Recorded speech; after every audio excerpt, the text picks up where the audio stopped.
사도행전 3장 19절부터 26절까지 말씀 제가 봉독합니다. 그러므로 너희가 회개하고 돌이켜 너희 죄 없이 함을 받아라. 이같이 하면 유쾌하게 되는 날이 주 앞으로부터 이를 것이요 또 주께서 너희를 위하여 예정하신 그리스도 곧 예수를 보내시리니 하나님이 영원전부터 거룩한 선지자의 입을 의탁하여 말씀하신 바 만유를 회복하실 때까지는 하늘이 마땅히 그를 받아들이니라.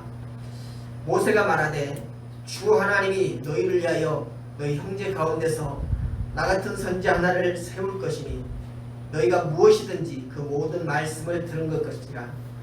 누구든지 그 선지자의 말을 듣지 아니하는 자는 백성 중에서 멸망받으리라 하였고, 또한 사무엘 때부터 옴으로 말한 모든 선지자도 이때를 가리켜 말하였느니라. 너희는 선지자들의 자손이요 또 하나님이 너희 자상으로 더불어 세우신 언약의 자손이라. 아브라함에게 이르시기를 땅 위의 모든 족속이 너희 씨를 인하여 복을 받으리라 하셨으니 하나님이 그 종을 세워 복 주시려고 너희에게 먼저 보내사 너희로 하여금 돌이켜 각각 그 악함을 버리게 하셨느니라. 아멘. 예루살렘 성전 안에는 솔로몬 행각이라는 것이 있습니다. 어느 날 이 솔로몬 행각에 많은 사람들이 모여 있습니다. 왁자지껄하고 또 놀라운 그런 표현들을 하고 있죠. 그 중에 한 사람이 있는데 그 한 사람이 감히 생각하지도 못할 그런 일들이 그에게 벌어졌다라고 하는 것입니다. 오늘 본문 사도행전 3장에 보면은 나면서부터 걷지를 못했던 그런 안전뱅이가 일어난 사건이 있었습니다. 당시에 이스라엘에는 병을 얻고 병을 가지고 있으면 그것이 자기의 죄 때문이다 라고 하는 그런 인식을 가지고 있었거든요. 그래서 그 하나님 앞에 죄를 지었기 때문에 그렇게 병을 얻었는데 어떤 연유로 그가 낫게 되었는가. 걷지 못하던 그가 뛰면서 걸으면서 찬양을 하고 있는 그런 모습을 보고 있습니다. 그래서 이게 무슨 일인가 라고 하는 그런 놀라운 그런 생각을 가지고 많은 사람들이 모여 있다라는 것이죠. 그래서 누구냐? 누가 너를 걷게 했느냐? 그가 누구기에 너에게 능력을 베풀었느냐라고 하는 그런 질문을 이렇게 나은 사람에게 수없이 퍼붓고 있습니다. 그 사람은 많은 사람들로부터 그렇게 질문을 받고 또 시선을 받는 그런 상황 속에서 당황한 채 그 중에 있는 한 사람을 붙잡고 있습니다. 그를 바라봤더니 베드로다라고 하는 사람입니다. 이 베드로가 그 나면서부터 걷지 못하던 그 사람을 잡아 일으켰다는 것이죠. 그렇지만 오늘 그들이 알고 있는 또 우리도 그렇게 생각을 하고 있는 오해가 여기에 있다는 것입니다. 거기에 모인 모든 사람들 또 일으킴을 받은 나음을 받은 그 사람도 나를 낫게 하고 나를 일으킨 사람이 누구냐라고 이렇게 묻는 질문, 또 그의 자신도 이 사람이 나를 일으켰다, 이 사람이 나를 낫게 했다, 바로 베드로가 자신을 낫게 했다는 거죠. 그 말을 들은 그 주변에 모여있는 모든 사람도 다 그렇게 인정을 했습니다. 베드로에게 어떤 능력이 있어서 그가 이 나면서부터 걷지 못하던 이 사람을 일으켜 세웠다, 낫게 했다라고 하는 그런 생각을 가지고 있었다는 것입니다. 그런데 그것은 분명하게 말해서 오해라는 것입니다. 베드로가 능력이 있어서가 아니라 베드로가 어떤 기적을 일으키는 그런 힘이 있어서가 아니라 오늘 말씀을 보면 분명히 하나님께서 그를 일으켰다. 이게 이 베드로와 요한이 제9시에 기도하러 성전에 가는 길에 미문이라고 하는 곳에 늘 나와 있는 한 안전뱅이 거리인이 있는데 그날도 여전히 동일하게 그를 부축한 사람들에 의해서 거기에 끌려 나와 있고 좀 어폐가 있습니다만은 거기에 나와 있고 그는 자기의 주저앉아 있는 것을 낫고자 하는 마음이 없었습니다. 물론 마음으로는 있었겠지만은 거기에 나와 앉아 있는 것은 자기 병을 낫고자 하는 것이 아니라 그 목적은 그 미문에 드나드는 기도하러 오는 성전에 드나드는 그 사람들로부터 무언가를 얻고자 하는 그런 마음에서, 다시 말해서 한 푼 두 푼 주어지는 그런 돈을 갖고자 하는 그런 뜻에서 지금 거기에 있는데, 거기에 기도하러 들어가는 베드로와 요한이 그 사람을 보면서 내가 너에게 금과 은은 줄 것이 없지만 한 가지 줄 것이 있다 라고 하면서 내가 예수의 이름을 명하노니 일어나 걸으라 라면서 베드로가 손을 잡고 이렇게 세웠더니 그 기대하지도 않았건 그런 놀라운 사건이 벌어지게 되었다는 것입니다. 그래서 이 사람이 이게 무슨 일인가, 이게 무슨 난리인가 라고 하면서 방방 뛰고 걸으면서 찬양을 하는데, 그 모습을 보면서 솔로몬 행각에 많은 사람이 모여 있었다는 것입니다. 그래서 그 일을 행한 자가 누구냐라고 하면서 막 물었더니 그가 베드로를 꽉 잡고 이 사람이다는 거예요. 이 사람이다. 이 사람이 나를 이렇게 세웠다. 이 사람이 나의 병을 낫게 했다. 라고 이렇게 많은 사람들에게 공포를 하는 것입니다. 그러나 이것은 우리가 알고 있는 오해라는 것입니다. 분명히 요한과 베드로는 그 손을 잡고 뭐라고 했습니까?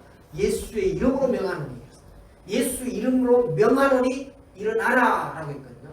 그러니까 내가 베드로가 내 이름으로 말하노니, 내 능력으로 말하노니 라고 하면서 일으키지 아니었고 예수님의 이름으로 명하노니 라고 이렇게 하면서 이렇게 세웠다는 것입니다. 그러니까 베드로가 능력이 있어서가 아니라, 베드로에게 기적을 일으키는 그런 힘이 있어서가 아니라, 분명히 그가 일어난 것은 예수님의 이름의 권세 때문에 일어났다는 거죠. 그러나 거기 모여있는 사람들이나 또 우리나 모두가 다 베드로가 일으켰다라고 이렇게 오해를 하고 있었다는 것입니다.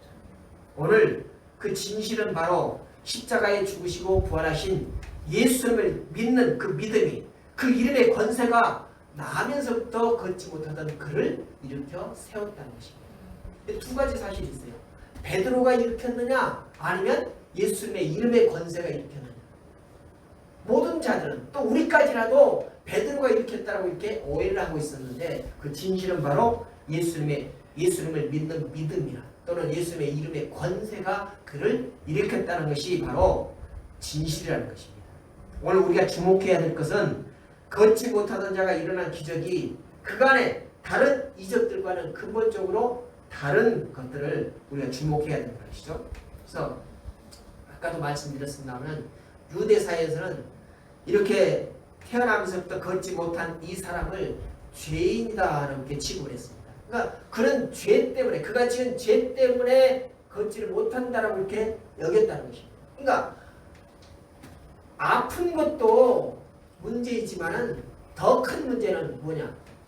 그런 하나님 앞에 죄인이다라고, 그런 낙인이 찍혀버렸다는 것입니다. 그래서 그를 바라보면서 늘 저는 죄인이다. 그래서 우리가 이 말씀에서 주목해야 될 것은 바로 죄 사함에 대한 권세는 오직 하나님께만 있다라고 하는 것에 우리는 집중을 해야 될 것입니다.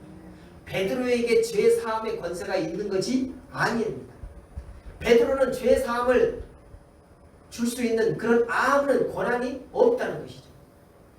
오직 하나님께만 죄 사함을 줄 수 있는 그런 권세가 있는 것입니다.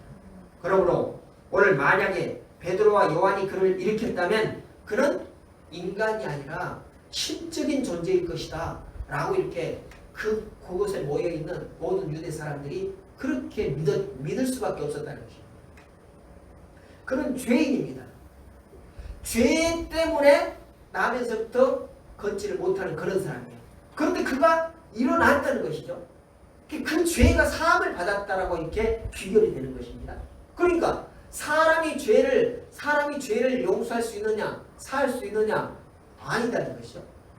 오직 죄를 사할 수 있는 분은 하나님뿐이기 때문에 그의 죄를 가지고 앉아있는 그를 일으킨 그 사람이 바로 우리와 똑같은 그런 사람이 아니라 바로 신적인 존재이다, 신적인 그런 능력을 가지고 있는 자다라고 이렇게 여기면서 그 자리에서 어쩌면 베드로와 요한을 신처럼 우상처럼 섬기려고 하는 그런 마음들이 있을 수 있다는 것입니다.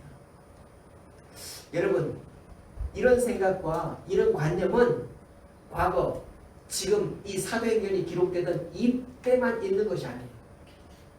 지금도 그런 일들이 있다는 것이죠. 여러분, 우리가 아주 오랫동안 병을 앓고 있는데 그것을 낫게 하는 그런 이적들이 있어요. 지금도. 그때 우리는 그 심중으로 믿기를 누구를 더 믿어요? 하나님을 믿기보다 나의 병을 낫게 한 그 사람을 더 높이면서 추앙을 하는 그런 경우가 허다하게 있다는 것입니다. 다른 곳에 있는 것이 아니라 우리 기독교 안에도 그런 일들이 허다하게 있다니까요. 오늘 모습이 그런 모습으로 변화할 수가 있다는 것이죠. 왜 그런가 했더니 우리의 오해 때문이라는 것입니다. 베드로가 일으켰다라고 하는 그런 오해 때문에 예수님의 이름으로 일으키는 것, 그것은 생각을 버리고 생각하지 못하고 곧 우리 눈에 보이는 그 베드로가 일으킨 그것만 기억이 난다는 것이죠. 그래서 그를 마치 신처럼 우상화할 수 있는 그런 상태가 벌어지고 있을 수 있다는 것입니다. 오늘 이런 기적을 본 사람들은 베드로와 요한 또는 모세나 엘리야 같은 위대한 선지자로 떠받드는 것, 이것이 이상한 일이 아닐 수도 있다는 것이죠. 우리의 생활 속에서도, 우리의 삶 속에서도 그런 일이 비일비재할 수 있다는 것입니다. 어떤 목사님을 마치 우상처럼 그렇게 섬기는 사람들이 있을 수 있어요. 어떤 교회들을 보면은요, 목사를 막 떠받드는, 우상처럼 떠받드는 그런 교회들이 있다는 것입니다. 그것은 심각하게 잘못된 그런 사상일 수 있다는 거죠. 오늘 베드로와 요한은 이런 오해를 이용할 수도 있었습니다. 마치 베드로가 내가 손으로 일으켰으니 내가 능력을 행했다라고 하면서 많은 사람들로부터 추앙을 받고자 하는 그런 마음을 그대로 표출했다면 아마 베드로가 섬김을 받기에 부족한 게 없었을 것입니다. 오해를 가만히 두면 위대한 그런 지도자가 되고 또 위대한 선지자도 될 수가 있습니다. 그러니까 도리어 진실을 밝힌다면 그는 별것 아니구나, 우리가 똑같구나 라고 하면서 아무것도 아닌 것처럼 그렇게 취급을 받을 수 있다는 것입니다.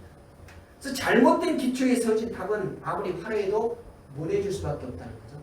오늘 베드로도 그런 우를 범할 수 있었습니다. 그러나 그는 그렇게 하지 않았던 것이죠. 그는 정직하게 예수님의 권세 있는 이름 때문에 일으켰다라고 하는 것을 밝히게 되죠.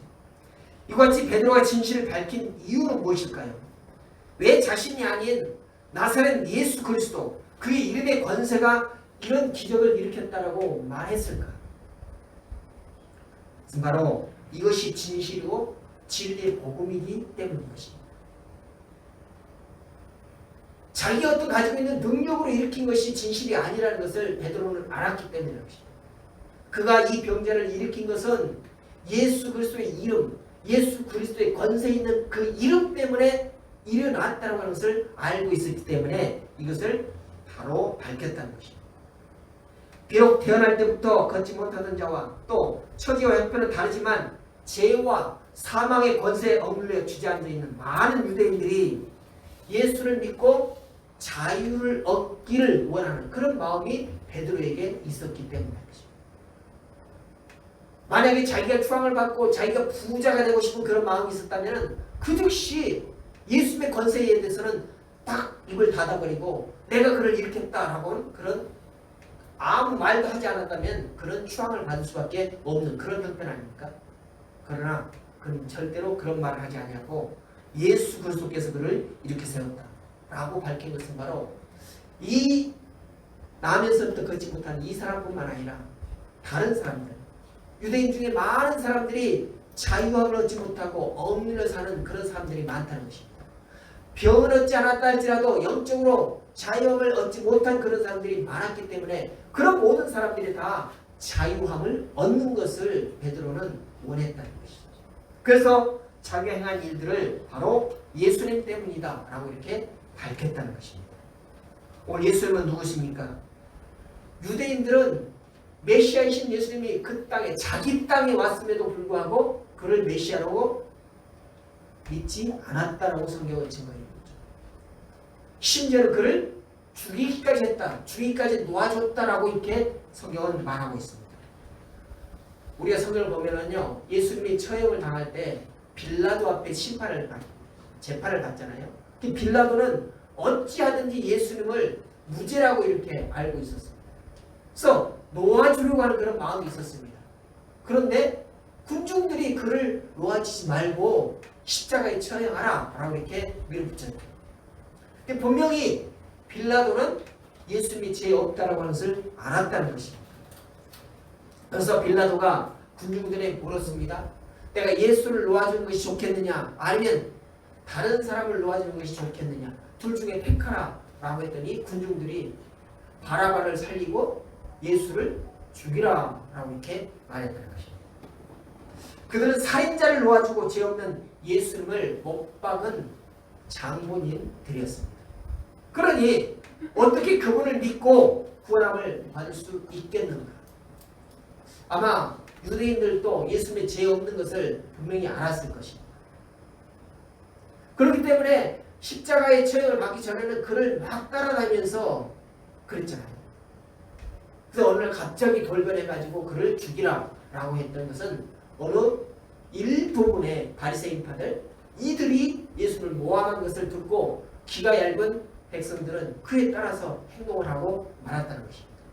그러니까 예수님께는 죄가 없다는 것을 알면서도 이 바리새인들의 유혹에 따라서 넘겨주고 말았다는 것이죠. 그러니 그런 군중들의 마음속에는 우리가 어떻게 구원을 받을 수 있겠느냐, 어떻게 예수님으로 인하여서 우리가 구원받을 수 있겠느냐라고 하는 그런 죄책감이 가득했을 것입니다. 그러니 어떻습니까? 그 유대 사람들은 많은 죄책감 때문에 억눌리고 자유함이 없는 그런 삶을 살아가고 있었다는 것이죠. 육체적으로는 병을 앓지 않고 그냥 건강하게 살아가는 것처럼 보이지만 인상을 보면 그들의 가운데는 기쁨이 없습니다. 희락이 없습니다. 아무런 소망이 없는 그런 얼굴을 가지고 습관적으로 성전에 나와서 기도하는 그런 삶을 살아가고 있다는 것이죠. 여러분, 오늘 우리도 그런 모습으로 살아가고 있지 않는지 내 자신을 돌아봐야 돼요. 우리 주일이면 늘 와서 예배하고 바르게 찬양하고 예배한다고 하면서 그러나 우리 미간에는 기쁨이 없고 소망이 없고 늘 찡그리고 억눌려 있는 그런 삶을 살아간다면 지금 이 성경에 나와 있는 솔로몬 행각에 모여있는 그 많은 유대인들과 다를 바가 없다는 것입니다. 그런데 성경은 또 여기서 우리가 오해하고 있다라고 이렇게 말씀합니다. 왜 그들이 그렇게 죄악에 눌려서 기쁨이 없는 그런 소망이 없는 희락이 없는 그런 얼굴로 살아가고 있느냐. 보면 뭐예요? 우리가 예수를 죽였다는 그런 죄책감에 눌려있다는 것입니다. 여전히 우리는 그런 악한 일을 행했기 때문에 구원받을 수 없다는 그런 억눌림 속에 살아가고 있기 때문에 기쁨이 없고 희락이 없는 찡그려져 있는 그런 얼굴로 살아가고 있다는 것이죠. 그런데 오늘 베드로는 여기서 오해를 풀고 있습니다. 그들에게 오해하고 있는 것을 풀어주려고 한 것을 우리는 봅니다. 예수님에 대해서 오해하고 있다는 것입니다. 그들은 마치 예수님께서 복수의 칼을 갈고 절대로 나를 십자가에 내어준 너희들을 용서하지 않겠다 라고 하는 그런 마음을 품고 계실 것이다 라고 하는 그런 오해를 하고 있다는 것입니다. 그러나 베드로가 뭐라 합니까? 회개하고 마음을 돌이키면 누구라도 구원을 받을 수 있다. 제 용서함을 받을 수 있다라고 말씀하고 우리 가운데도 많은 사람들이 그런 오해를 하고 있습니다. 여러분 전도해보면 뭐랍니까? 나는 죄가 너무나도 많아서 교회에 다닐 수 없다라고 말합니다. 아니 믿는 사람들도 교회 등록하고 믿는 사람들도 그런 생각을 가지고 있는 때가 있어요. 내가 세상에 살아가면서 어떤 죄를 지었으면 하나님이 이 죄를 날 과연 용서해 주실까? 나는 이 죄 때문에 벌 받을 거야 라고 그런 억눌림 속에 살아갈 때가 있다는 것입니다. 그런 마음을 가질 때가 솔직히 우리도 있다는 것이죠. 난 그 죄 때문에 용서함 받지 못할 거야 라고 하는 그런 억눌림에 눌려있는 그런 삶을 살아갈 때가 있다는 것이죠. 이것이 바로 우리의 오해라는 것입니다. 아무리 우리가 죄에 대해서 용서를 구하고 회개를 해도 용서받지 못할 것이다 라고 하는 것이 바로 우리의 오해라는 것입니다. 예수님께서는 우리가 사람을 죽이는 그런 죄를 지었다 할지라도 회개하고 돌이키면 죄를 용서해 주시는 분이시다라고 하는 것이 바로 진실이라는 것이죠. 우리는 늘 선택을 해야 될 그런 갈등을 가지고 살아가는 사람입니다. 오해를 선택을 할지 아니면 진실을 선택할지. 그 성경에 보니까 유대인들도 많은 오해 속에 살아가고 있다는 것입니다. 우리는 죄인이기 때문에 도무지 예수 그리스도를 십자가에 내주는 그런 죄인이기 때문에 용서함 받을 수 없을 거야. 구원받을 수 없을 거야. 구원에서 죄됐을 거야. 라고 하는 그런 오해를 가지고 살아가고 있다. 그런 오해 때문에 죄악에 억눌려 있는, 죄짐에 억눌려 있는 그런 삶을 살아간다는 것이죠. 그럼 오늘 베드로와 요한을 통해서 분명히 말씀합니다. 그런 큰 죄악을 지었다 할지라도 회개하고 돌이키면 용서함을 받을 수 있다는 거죠.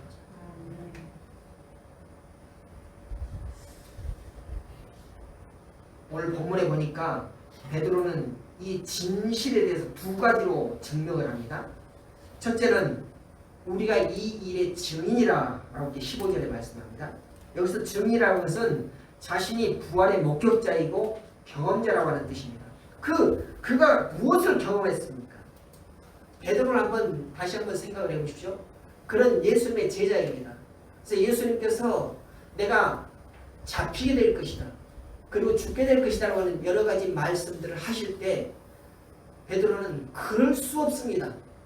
내가 예수님을 그런 자리에 가지 않도록 끝까지 지키겠습니다. 라고 이렇게 다짐을 했거든요.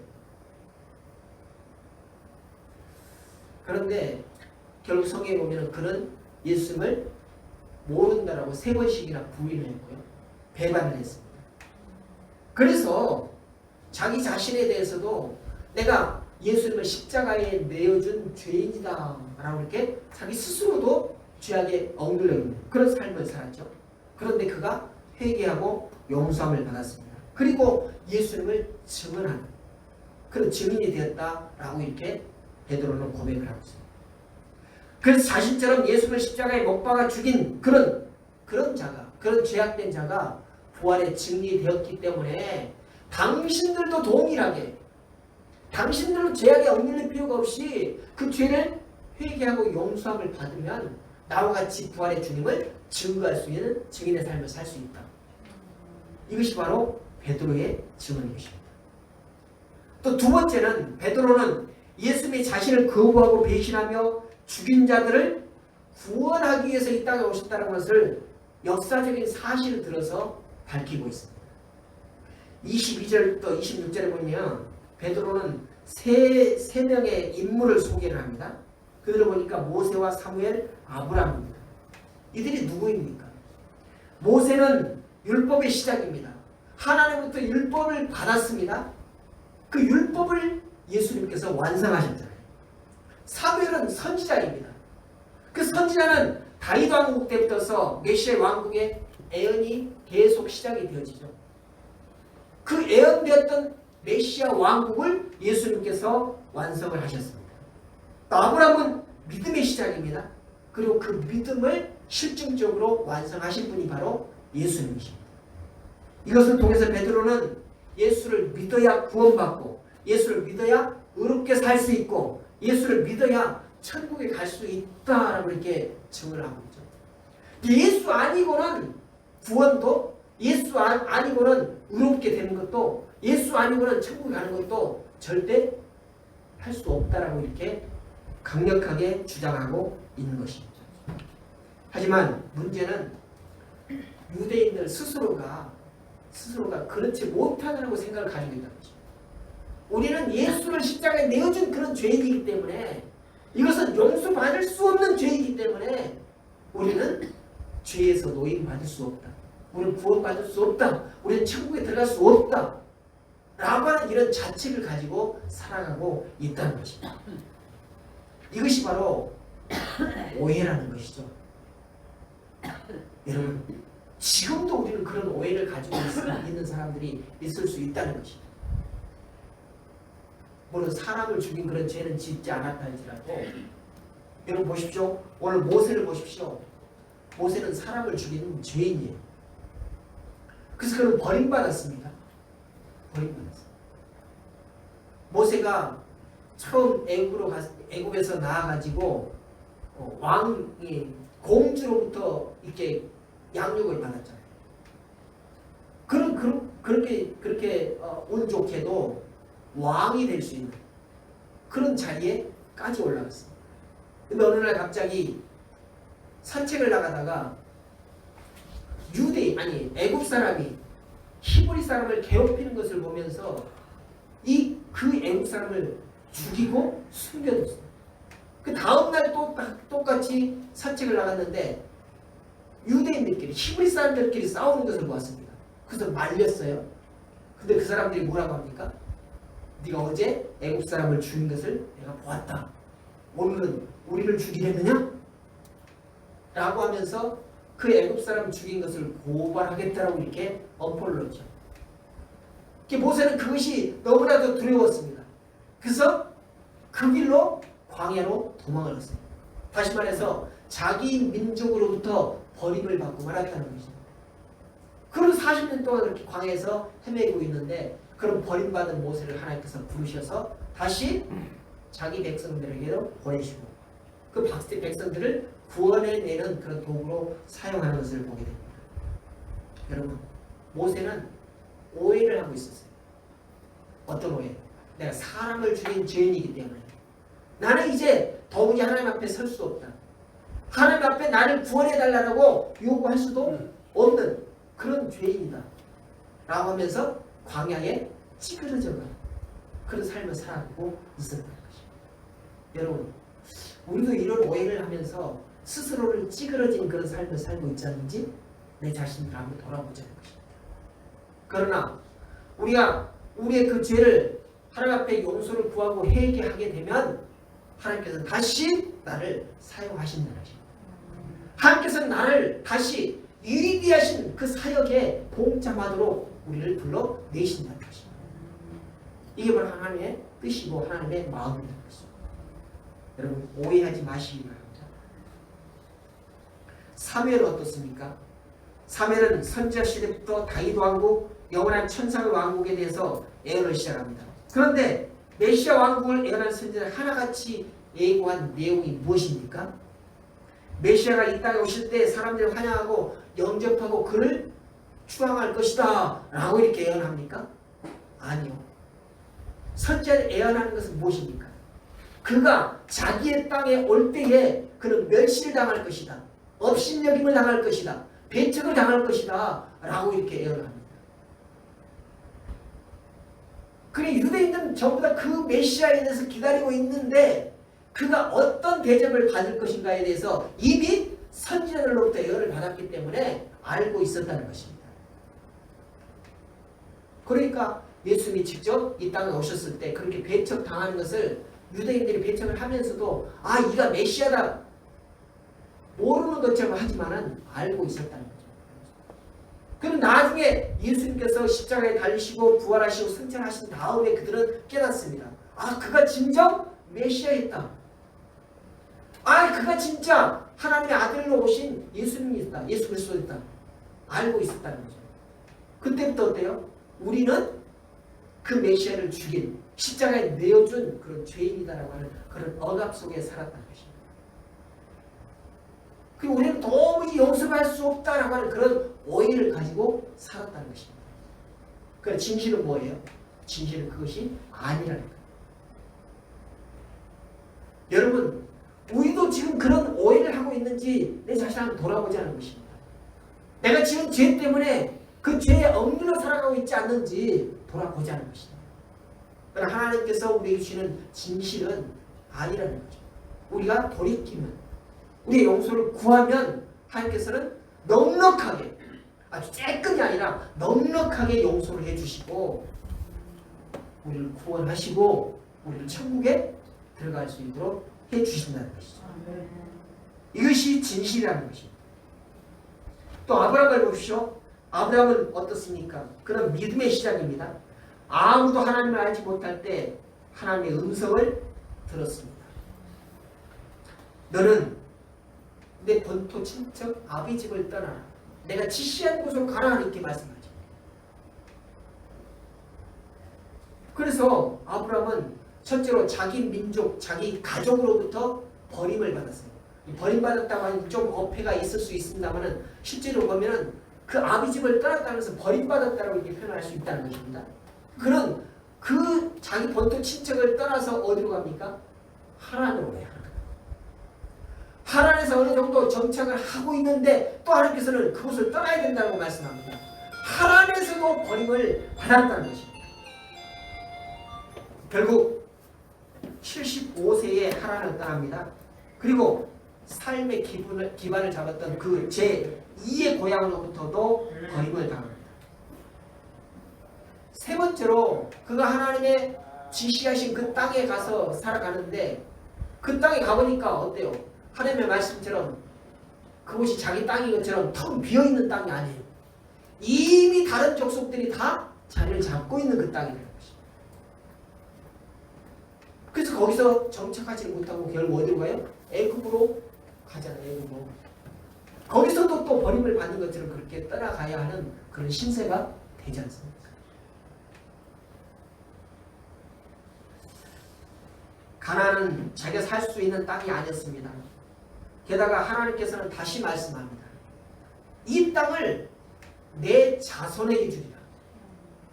이 땅을 너에게 주리라 하지 않냐고 내 자손에게 주리라 이렇게 말씀해요. 아니 그럼 처음부터 그렇게 말씀하시죠. 처음부터서 내가 갈대 우루에 있을 때부터 그렇게 말씀하시죠. 그럼 내가 기대하지나 기대를 크게 하지 않고 이 땅으로 왔지 않겠습니까?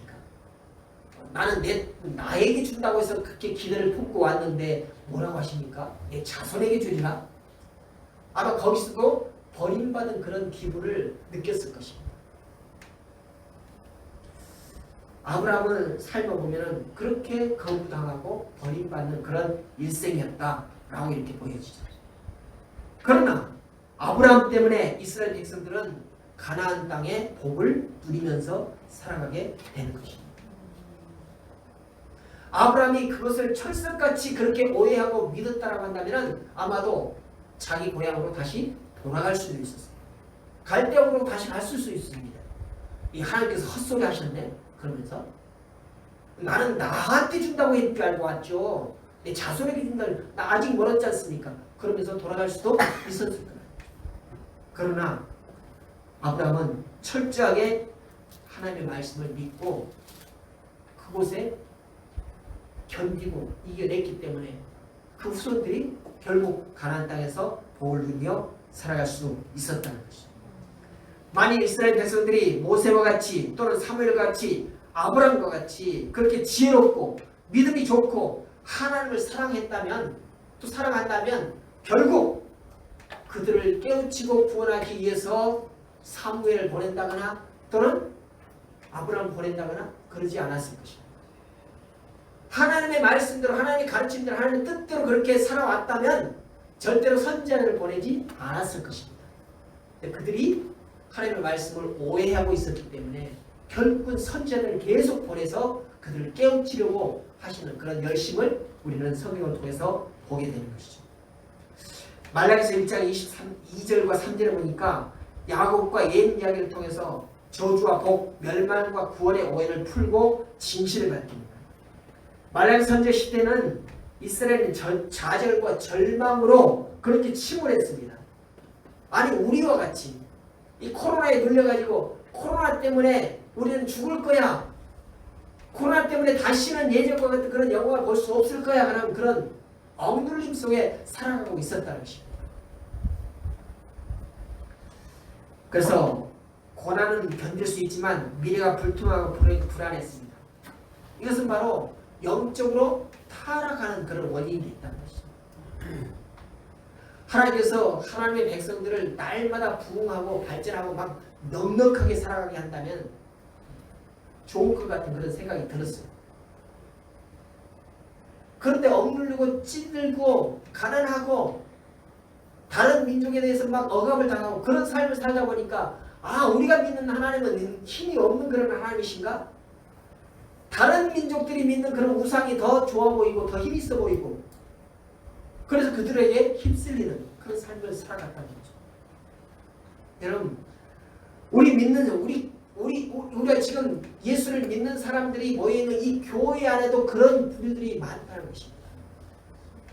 어려움을 당하게 되면 힘들어지면 하나님 아닌 다른 신을 한번 섬겨볼까? 다른 종교를 한번 믿어볼까? 이런 생각을 가진 사람들이 많다는 것입니다. 이것이 바로 성경시대의 사람들만 아니라 오늘을 살아가는 우리에게도 동일하게 있다는 거죠. 그래서 어떤 사람들은 이렇게 나도 버림받은 사람이 아닌가라고 생각할 때가 있어요. 내가 아프고 가난하고 또 억압을 받는 그런 삶을 살아간다면 하나님께서 우리에게 벌을 주시는 거 아닌가? 하나님께서 나를 버리신 거 아닌가? 하나님께서 나를 외면하시는 거 아닌가? 라고 하는 이런 오해를 하고 살아갈 수가 있다는 것입니다. 이스라엘 백성들에게 그랬습니다. 하나님께서는 자신을 미워한다고, 하나님께서 이스라엘 백성들을 미워하신다고 이렇게 생각을 했었어요. 그런데 말라기 선지자를 통해서 내가 야곱을 사랑하고 에서를 미워한 것은 반드시 그 뜻이 있다라고 말씀하세요. 야곱은 비록 거짓되고 남을 속이는 그런 삶을 살았지만 하나님께 대해서만은 진실이고 하나님께 대해서만 예배하는 그런 삶을 살았기 때문에 내가 그를 사랑한다 라고 말씀하세요. 다시 말해서 우리가 여러 가지 어려운 형편 속에 여러 가지 또 험난한 그런 삶을 살아간다 할지라도 여전히 하나님을 사랑하고 그렇게 살아간다면 하나님께서는 그 모습을 보면서 그 믿음을 보고 우리를 사랑하신다라고 이렇게 말씀합니다. 우리는 이런 모습 속에서 오해와 진실을 밝히 알아야 할 것입니다. 야곱이 자신을 벌레만도 못하게 생각할 때가 있었습니다. 그렇지만 하나님의 사랑을 믿을 때 하나님께서는 그에게 사랑을 풍족하게 부어주십니다. 하나님 믿을 때 하나님이 도우신다는 것입니다. 그래서 말라기 선지자는 이스라엘 백성들에게 이렇게 선포하죠. 하나님께 돌아오라. 하나님이 너희에게 복을 어떻게 주시는지 한번 시험해보라 이렇게 말씀합니다. 그래서 3장 10절에 말씀하잖아요. 너희가 다른 것들을 시험하려고 하지 말고 이것만큼은 시험해보라 라고 하면서 11조를 들을 때 그에 대해서 복을 주시는지 아니 주시는지 하나님께서 우리를 사랑하시는지 아니 사랑하시는지 시험해보라고 이렇게 말씀합니다.